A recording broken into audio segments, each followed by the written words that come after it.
moment est-ce que l'écriture s'est vraiment installée dans votre vie, comme une pratique? Et dans quel contexte? Qu'est-ce qui a provoqué ça? À partir de 61, 62, après la grève générale qui a secoué la Belgique et qui est une sorte de point de non-retour vers la Belgique unitaire. Enfin, là, à partir de là, on sait que la Belgique, on va changer la forme de l'État, quoi. Et nous étions toutes des grévistes, hein, exactement. Et après la grève de 60, nous avons décidé, une vingtaine, de rester ensemble, de faire quelque chose. On ne savait pas trop, sur des conférences, enfin des choses qui tournaient autour de politique de toute façon. Et on a décidé de faire un théâtre à vocation sociale et politique. Et c'est à l'intérieur de cette troupe, on répétait une pièce de Brecht, Les fusils de la mer Carrare, que quelqu'un m'a demandé d'écrire une pièce sur la grève de 60, 61. Et on a dit que la Wallonie était née de 6 grèves générales. On a dit ça. Hein. Et en fait, moi j'ai commencé à écrire par une grève générale. Enfin, et puis j'en ai encore fait 2. J'ai fait le grand complot de 1886. Et puis à l'occasion de l'affaire royale, quoi, avec l'assassinat de Julien Lahaut. Mais curieusement, c'était là. Les origines étaient là, quoi, quelque part. Mais qu'est-ce qui a fait qu'on s'est tourné vers vous pour écrire ça? Mais, et pas vers un autre? Oui, non. C'est un ouvrier, pour être plus précis, parce qu'on comprendra mieux, un jeune lamineur, de laminoir de Lontain, qui faisait partie de la troupe, qui m'a dit, mais oui, c'est très bien de monter une pièce de cet auteur allemand, pourquoi pas, mais pourquoi n'écririons-nous pas une pièce sur la grève générale qu'on vient de connaître? Et oui, c'est une bonne idée. Parce qu'en fait, les fusils américains, ça faisait 1 heure. Hein, 1 heure. Donc 1 heure, c'est un peu court pour un spectacle. Et il m'a dit, mais toi, tu es professeur de français? Je dis oui. Et alors, mais un professeur de français, ça peut écrire une pièce de théâtre. Ah, c'est toi qui le dis. Enfin, on verra. Et voilà, je me suis lancé. J'avais écrit un peu avant. Ah bon, voilà. Qu'est-ce qui avait été écrit? J'avais écrit Sol de la Terre, j'avais participé un peu à la revue Audace, mais... C'était de la prose, ça, alors. Oui, Sol de la Terre, c'est un récit plutôt d'inspiration existentialiste. Il faut dire que mon maître, dirait l'autre, oui, on a des maîtres, je veux dire, c'est d'abord Sartre. Sartre, c'est cet homme qui va nous dire relevez la tête. L'Occident s'est effondré. Le monde ne sera plus tout à fait comme avant. Il souffre toujours, d'ailleurs. Le monde d'aujourd'hui souffre toujours de cette catastrophe, enfin, je veux dire, du fascisme, enfin, etc. Et donc, la conception de l'intellectuel engagé, elle vient de Sartre. Mon théâtre ne vient pas de Sartre. Il vient de Brecht. Mais la convergence entre le concept d'écrivain engagé et un théâtre épique va faire que j'écris, vous l'avez dit vous-même, enfin, écrivain post-brechtien, avec Kaliski, je me souviens d'un article important dans le Soir ou dans Alternative Théâtrale. Donc, voilà comment ça s'est enclenché avec et je vais continuer avec cet ouvrier, la demande de cet ouvrier, et je vais continuer. Je ferai l'an 1, et puis une série de pièces pour le théâtre prolétarien entre 62 et jusqu'à Conversation en Venise. Et ça n'a jamais été une écriture d'écritoire. C'était toujours avec une visée d'un passage à la scène plus ou moins assuré. Le but, c'était la représentation. Oui. En fait, pour revenir un instant sur la question précédente, j'avais arrêté d'écrire parce que je ne comprenais pas, je ne voyais pas la nécessité d'écrire. Et il me semblait que l'écriture doit répondre à une nécessité. Et je vais la trouver, cette nécessité. Et puis l'existentialisme, je trouve ça une philosophie noire, quand même. Je veux dire, bien sûr, il prônait l'engagement, la solidarité entre les hommes, etc. Mais je trouvais ça noir. Je n'avais pas en moi cette noirceur, enfin, ce pessimisme quand même inhérent à certains aspects de ça. Et pour revenir à l'écriture, oui, tout de suite, elle va... je connaissais peu le théâtre. J'avais fait 2 travaux ici à l'ULB sur les Mains-Sales de Sartre, évidemment, sur Beaumarchais. Mais moi, j'avais été pris en charge, adolescent, par un noble dans mon village qui m'avait ouvert sa fameuse bibliothèque, mais il ne connaissait pas le théâtre. Donc j'étais un sauvage. Et j'ai écrit, je crois, un théâtre sauvage, pour commencer, très sauvage. et fait évidemment pour la représentation. Puisqu'on venait de vivre un élément historique important, on était le nez dessus, et nous étions requis dans ce théâtre prolétarien, puisque la troupe s'appelait théâtre prolétarien, nous étions requis quelque part, pas de présenter l'événement, nous le connaissions, mais de le représenter. Et le théâtre, ce n'est pas la vie, c'est un point de vue sur la vie. Et le de la présentation a une importance énorme. Aujourd'hui, on vit dans la présentation. La télévision nous inonde de présentation. Mais nous manquons d'écart, nous manquons de distance. Donc, je crois que ce théâtre de la représentation, c'est peut-être aujourd'hui le dernier carré dans l'histoire du théâtre, mais je crois qu'il faut le défendre. Et là, évidemment, tout de suite, nous étions absolument dans la représentation, voire Brecht aussi, hein, qui avait cette fameuse distanciation. Distanciation égale représentation, quelque part. Représentation. Alors, il y a deux questions qui se posent. La première, c'est celle de la langue. C'est que c'est quand même un théâtre, comme on vient de le dire, très situé sociologiquement et culturellement, mais pour lequel vous n'usez pas de la langue locale. C'est-à-dire vous êtes un auteur wallon, et on va revenir tout à l'heure, mais qui ne fait pas parler ses personnages dans leur langue quotidienne. Non.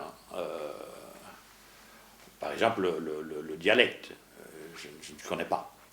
Vous savez qu'en Italie, il y a beaucoup d'auteurs de théâtre qui écrivent en padouan, en napolitain, en toscan, etc. Je suis allé une fois à un colloque mené par Ariane Mnouchkine, et le soir à Bologne, j'avais vu un spectacle, et on m'a dit, les écrivains écrivent en dialecte en Italie. Moi, je n'oserais jamais. D'abord, je ne le connais pas. Et puis, ça serait... il y a un tel discrédit, malgré un certain paternalisme vis-à-vis des langues endogènes, enfin, une certaine reconnaissance, mais je ne connais pas. Donc, ce que j'ai fait, c'est prendre le français, parler, dans les couches populaires, dans la classe ouvrière, couche populaire, appelons ça comme on veut, avec ce que cette langue est, avec ses parleries, avec ses fantasmes, avec ses fautes, enfin, mais moi je n'ai pas accouché ces fautes. Et j'ai essayé de faire de cette langue une langue littéraire, une langue forte au théâtre.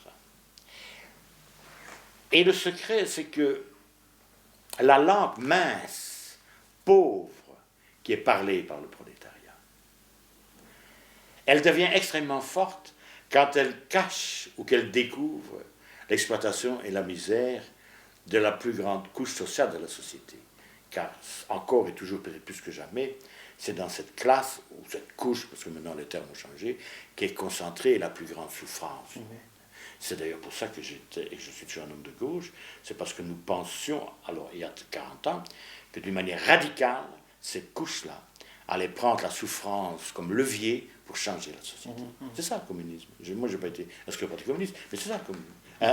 Quelqu'un qui est de gauche s'est dit, tiens, ces forces-là vont changer la société. Et dans les années 60, on l'a senti, on y a cru, hein, je veux dire, on disait, il y aurait en tout cas un aménagement du pouvoir de la bourgeoisie pour dire, attention, là oui, mais là, pas là. C'est ce qu'on essaie aujourd'hui d'ailleurs, hein. Il y a une espèce de chassé-croisé comme ça entre le réformisme et un libéralisme de gauche, qui est en se disant, bon, c'est le moins mauvais des systèmes, c'est la démocratie, comme nous étions Churchill, on va essayer, mais ça tangue. Une fois ça penche par là, une fois ça penche par là. Mais c'était... Donc, la langue fonctionne avec un contenu. C'est ça qu'elle devient une langue forte et une langue littéraire. Le tout, c'est de choisir, évidemment, les moments de cette souffrance et ce que cette souffrance cache, enfin, ou peut découvrir. Donc là, au niveau de la langue, par ailleurs, il y a des moments de vertige dans la langue, qui n'a plus rien à voir avec cette langue populaire. Je pense que le sommet, enfin, à mes yeux, c'est un grand mot, mais enfin, c'est dans le Faust. Bien sûr. Où là, il y a des moments, c'est vraiment le poète, enfin, qui s'en va, qui décolle. Et il fallait que c'était le modèle de Goethe qui m'inspirait le plus. Il y avait le style noble, enfin, il fallait pas faire n'importe quoi. Enfin. Et là, j'y suis allé, quoi. Vraiment dans le paradigme, dans les métaphores. Vraiment, aucune contrainte. Au fond, s'occuper de la Wallonie comme vous l'avez fait, c'était aussi s'affronter à la Belgique forcément, et penser la Belgique dans son caractère aussi dépassé et obsolète. Oui, tout à fait. Il fallait dépasser la belgification. La belgification, c'est quoi? C'est pas moi qui ai inventé, c'est Trotsky. Mais mis à part les idées politiques de Trotsky, je trouve qu'il avait vu clair. Il disait c'est un pays où on belgifie les gens, c'est-à-dire on les fait vivre dans un pays qui n'est pas le leur. On dit des francophones. On a du mal à dire la Bruxelles, on a inventé Bruxelles, mais c'est encore les francophones, hein, les néerlandophones. Écoute, les néerlandophones, c'est un peu de rire quand même, je veux dire. Et alors il y a une espèce de Belgique qui, à mon avis, n'existe plus, qui est encore traitée par une série d'écrivains que je respecte, mais qui pratiquent la dénégation de la Belgique avec une ferveur absolument incroyable. Je trouve qu'il faudrait cesser, je l'ai déjà dit, des commissions, vous êtes témoins, j'ai dit, mais arrêtons. Quelle image donne-t-on de ce pays qui cherche sa voix, qui cherche son vrai visage, et qui est un grand pays. Et la Wallonie aussi est un grand pays. Nous avons connu des phénomènes universels, de la Renaissance à la Révolution industrielle, la résistance à l'antifascisme, etc., et Bruxelles aussi. Arrêtons comme ça, les petits Belges, je ne sais pas quoi. Où est-ce qu'ils sont, les petits Belges, comme ça moi, je ne comprends pas. Ce qui est très intéressant de voir, c'est que la Flandre vous a peut-être plus rapidement identifié que la francophonie belge. C'est-à-dire que les intellectuels flamands, quand on leur demande qui compte dans la partie francophone du pays, Louvel leur vient très vite à la bouche. Ah bon? Parce qu'ils vous identifient peut-être de manière plus évidente. Oui, c'est ça. Oui, à ceci près que la Flandre a eu un problème passionnel, on l'a empêché de parler sa langue. On a empêché les Flamands de parler leur langue. C'est terrible, ça. On vous empêche de parler votre langue. Vous allez mourir en français. Vous allez vous faire juger en français. Vous avez 10 ans de tôle, vous n'avez pas compris. C'est hallucinant, ça.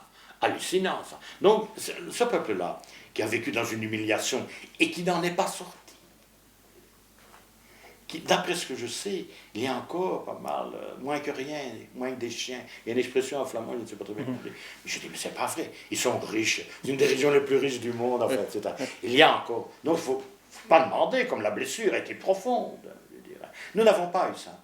Nous n'avons pas. On parle français depuis le XIIIe siècle. Je veux dire, nous avons eu une domination.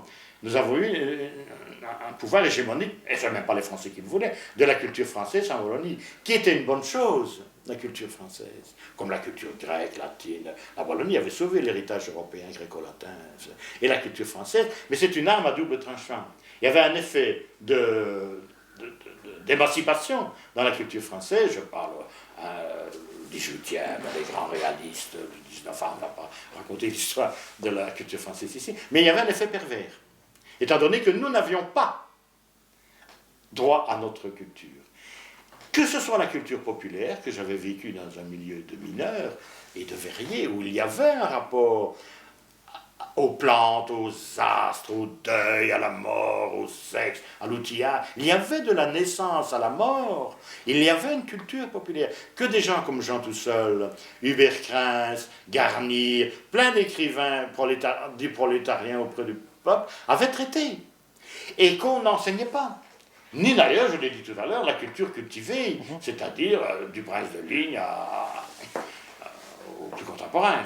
Mais ça a changé. Ça a changé. C'est très bien.